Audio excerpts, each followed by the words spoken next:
Veste sur le dos, casque et gants, Paul, 24 ans, ne prend jamais la route sans son équipement. Je me suis fait rentrer dedans par une voiture.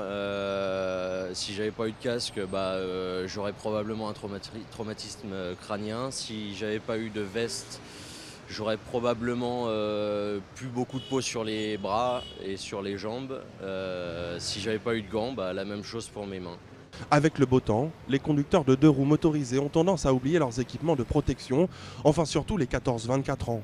Selon un sondage, 31% disent avoir déjà circulé avec des chaussures ouvertes comme des tongs ou des sandales. 15% des conducteurs et 16% des passagers ont déjà roulé sans casque. Une erreur pour ce professionnel de l'équipement de roue. Aujourd'hui, on ne se rend pas compte, mais en tant que motard, on est là, on se protège, on va dire, avec un équipement qui est notre carrosserie. Entre guillemets, c'est comme si sinon on roulait avec une voiture sans porte. Donc c'est vraiment important et indispensable. C'est justement le thème choisi par la piste itinérante d'éducation routière des CRS. Blouson de protection, protection aux épaules, aux coudes et dans le dos.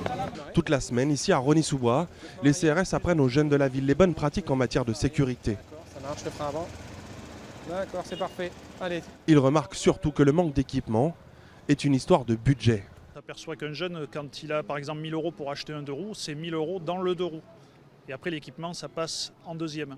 Et donc il va acheter un casque d'occasion, des gants d'occasion, ou alors il va récupérer des gants de ski qu'il a récupérés peut-être sur le Bon Coin ou autre. Et pour y remédier, chaque jeune est reparti avec une paire de gants homologués.